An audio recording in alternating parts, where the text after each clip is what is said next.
Y voy a dar paso hasta el Perú. Se encuentra en Lima el doctor Héctor Béjar.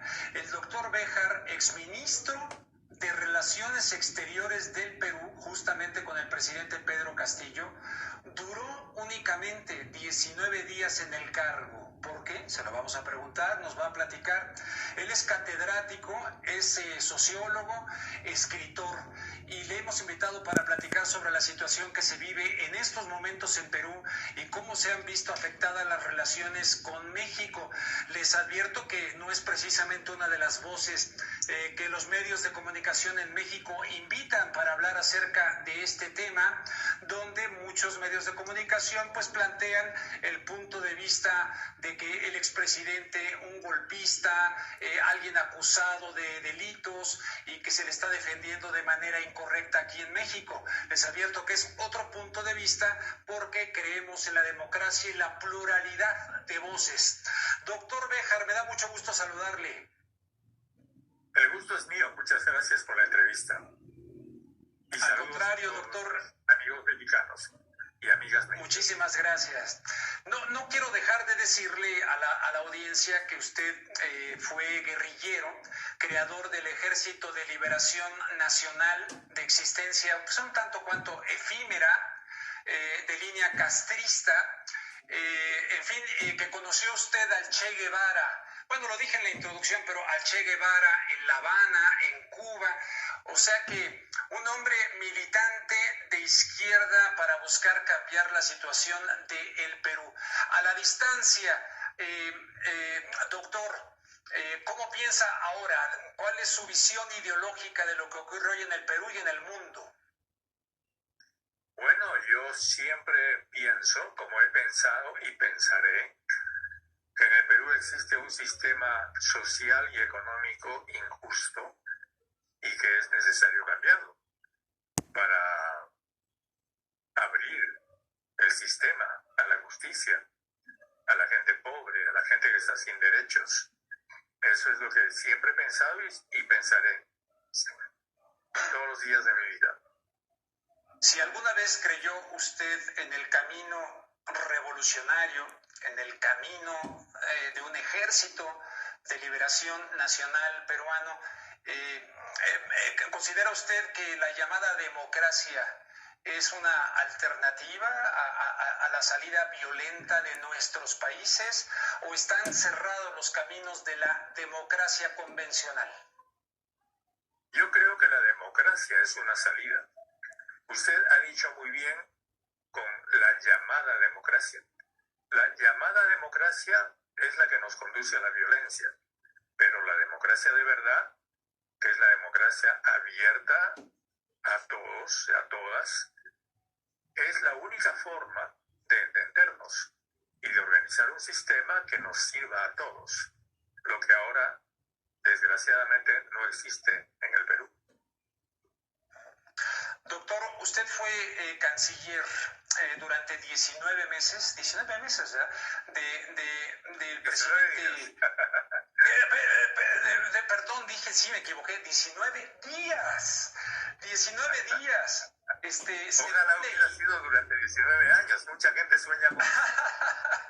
Sí, no, 19 días. Y según leí, lo que motivó su salida fue haber dicho que se podía demostrar históricamente que un grupo como Sendero Luminoso, a fin de cuentas, fue el resultado de que la Marina de Guerra y la CIA fueron los primeros en actuar de manera terrorista en el Perú. ¿Es así? Sí, los amigos militares y los amigos marinos protestaron, pusieron el grito en el cielo y exigieron mi renuncia. Y el presidente Castillo aceptó sacarme. Pero yo lo único que hice fue repetir una verdad histórica que está en todos los periódicos de la época, en muchos libros de análisis, que demuestra que el año 1974, mediados de 1974, empiezan los primeros actos terroristas en el Perú, cometidos por personal de la Marina contra sus propios jefes y contra los jefes del ejército de la época. Eso está incluso dicho en libros editados bajo el auspicio de la propia Marina, donde rinden homenaje a los que, según sus jefes de hoy día, son los héroes de aquella época. Y en lo que se refiere al ejército, es simplemente cuestión de deducir. En el Perú hubo terrorismo en 12 años, desde 1980 hasta 1992. ¿Es posible imaginar que el ejército peruano, con sus servicios de inteligencia, haya sido tan ineficiente como para no penetrar Sendero? Pero por supuesto, Sendero tiene que haber estado penetrado por los servicios de inteligencia. Es una cosa elemental. ¿Y cómo penetra alguien una organización terrorista? Tiene usted que militar. Tiene usted que poner militantes del ejército en esa organización. Todos sabemos que para ser militante de Sendero Luminoso, usted tenía que pasar un examen. Y ese examen consistía en cometer actos terroristas. Usted tenía que quitarle el arma a un policía, tenía que poner una bomba, si no, pues no era aceptado. El Sendero no era una organización en la cual usted fuese aceptado como militante después de dar un examen teórico, nada de eso. Usted tenía que acompañar las prácticas terroristas de Sendero. La conclusión elemental es que evidentemente muchos de los actos terroristas de Sendero tuvieron probablemente, subrayo la palabra probablemente, pero incluso diría más que probablemente, alguna participación del ejército. Y eso algún día se sabrá, porque evidentemente todo eso está escrito en los archivos secretos que nunca fueron exhibidos, ni siquiera la Comisión de la Verdad que se organizó en el Perú a partir del año 2001. Usted lamentó que el presidente Castillo en ese momento no le respaldara para quedarse como canciller en un gobierno que pues buscaba favorecer a estos sectores pobres, abandonados allá en el Perú, o lo entendió, lo comprendió, o cómo reaccionó usted ante aquello. Yo estuve feliz porque me liberaban de un enorme peso. Era una responsabilidad demasiado grande. Tenía demasiada resistencia de parte de los grupos de poder en el Perú. Sabía que no iba a poder ejercer una cancillería como a mí me hubiera gustado, es decir, una cancillería libre, abierta a todos los pueblos, abierta a todos los países, absolutamente democrática, reivindicadora de los derechos humanos. Yo hice una exposición bastante larga al hacerme cargo de la Cancillería. Expliqué lo que iba a ser la línea de la Cancillería peruana en esos términos, con una visión moderna, actualizada de los derechos humanos, incorporando la protección y la defensa de las mujeres, de los pobres, de los homosexuales, de los transgénero, de las trabajadoras sexuales. Bueno, pues fue un discurso que seguramente escandalizó a alguna gente. Y como le digo, nunca lamenté que me hayan hecho renunciar, simplemente me sentí liberado porque iba a ser un trabajo excesivo para mí.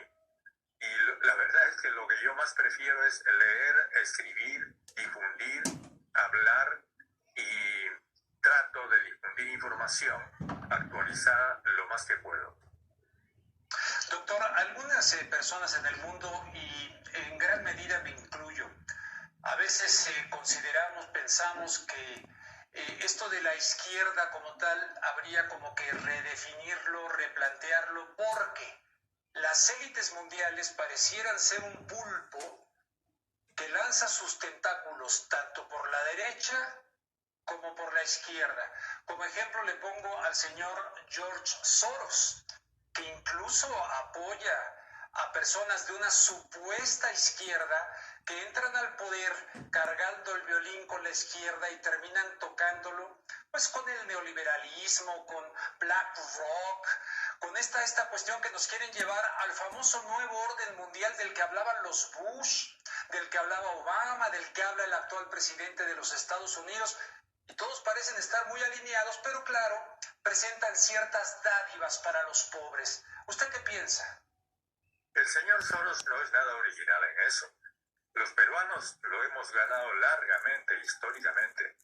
En el Perú la mayor parte de los presidentes elegidos han sido elegidos por la izquierda y desde la izquierda, y han terminado gobernando con la derecha y para la derecha.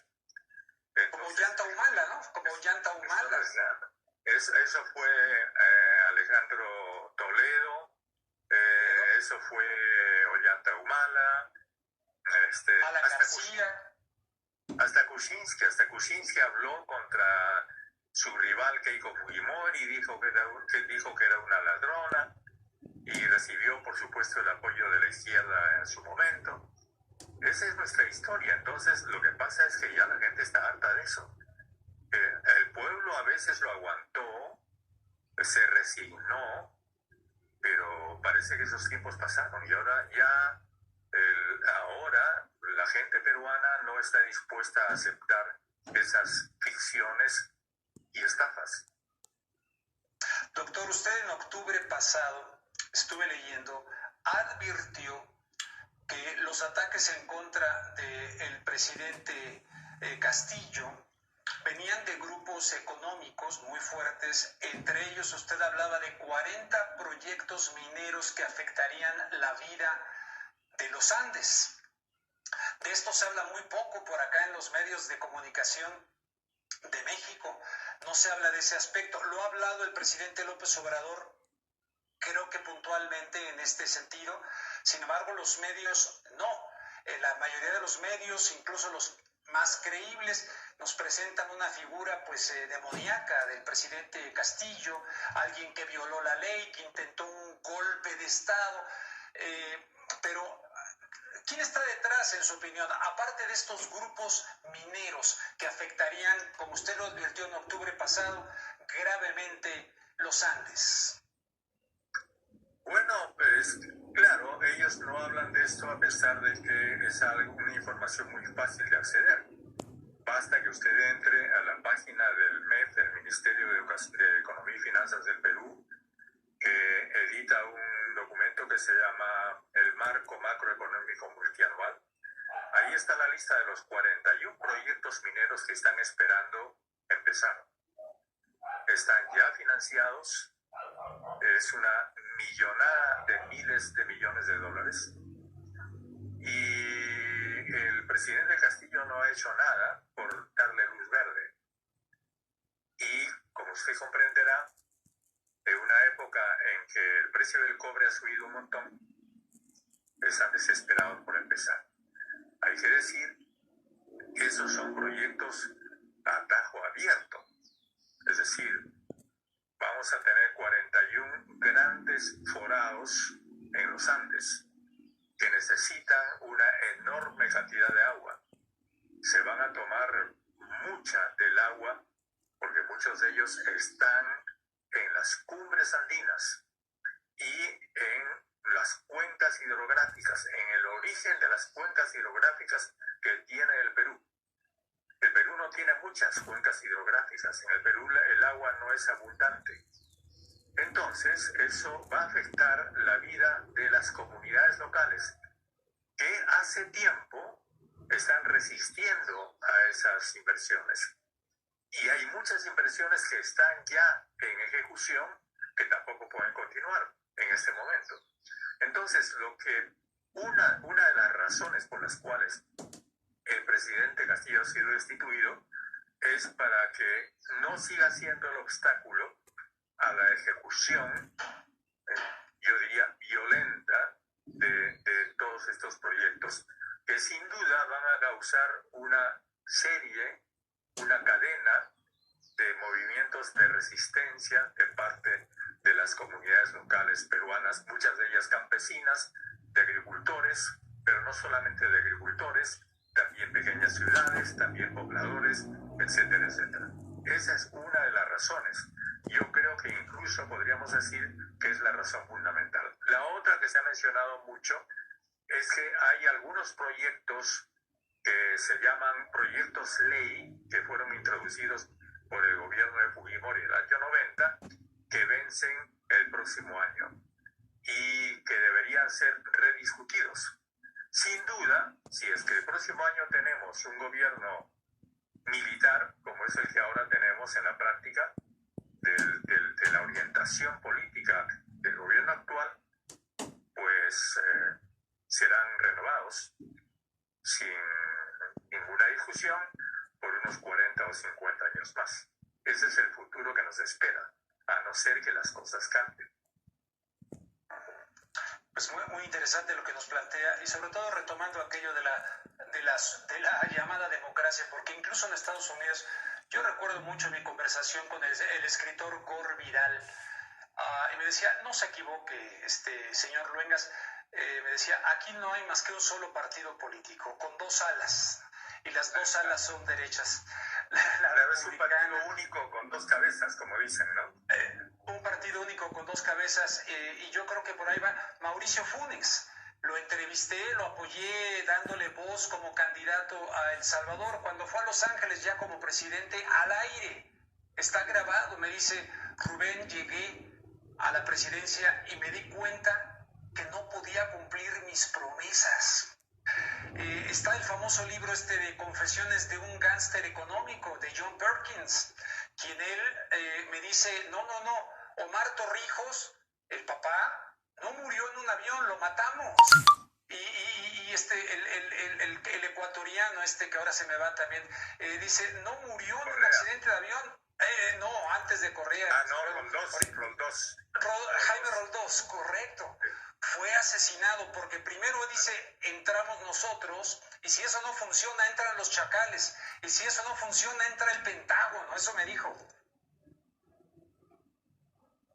Bueno, pues esa es la costumbre de ciertos grupos, y en el Perú tenemos bastantes ejemplos de eso, no necesariamente por motivos económicos, sino por otros motivos. Cuando en el Perú a cierta oligarquía no le convienen ciertos actos del gobernante de turno, pueden llegar a asesinarlo.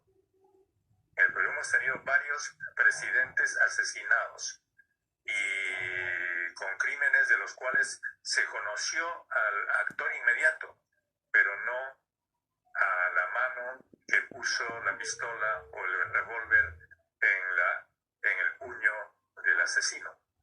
Este es el caso, por ejemplo, del asesinato de Sánchez Cerro en el Perú de 1930, el asesinato de Francisco Graña, un empresario en su época nacionalista, en 1947, y en fin, puede hacerse una lista de todo ello, ¿no?